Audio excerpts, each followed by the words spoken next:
et l'arrivée de ces boîtes noires ici au bureau d'enquête et d'analyse était très attendue, bien évidemment, par les enquêteurs, par les familles de victimes, des enquêteurs qui désormais ont véritablement la matière sur laquelle travailler pour essayer d'expliquer cette catastrophe. Les enregistreurs, vous les voyez sur ces images, ils sont toujours dans les caissons étanches.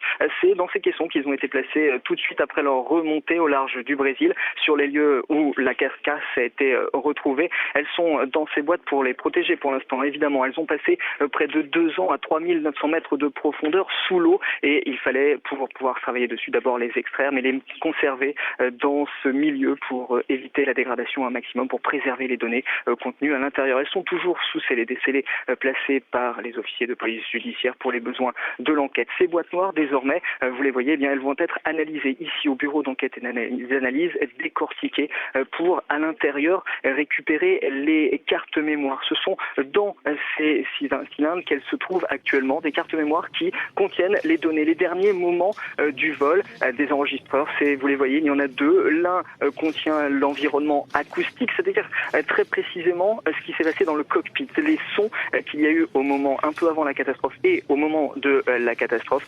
Il y a notamment les conversations des pilotes, on va savoir ce qu'ils se sont dit, quels sont les ordres qu'ils se sont donnés, les manœuvres qu'ils ont opérées à ce moment-là. Et puis il y a également des alarmes, on va entendre le régime des moteurs. Ça peut paraître anodin, mais ça, pour les spécialistes acousticiens du BEA, c'est très important parce que ça permet de savoir à quel régime il se trouvait, à quelle vitesse pouvait aller l'avion, et ça peut permettre d'expliquer le décrochage, s'il y a eu décrochage et ce qui a pu mal se passer sur ce vol. L'autre enregistreur contient les paramètres de vol, plus précisément. Ce sont des données techniques comme la vitesse ou encore l'altitude de l'appareil. Ce sont des données qui vont être extraites sous forme de graphiques par les enquêteurs du BEA.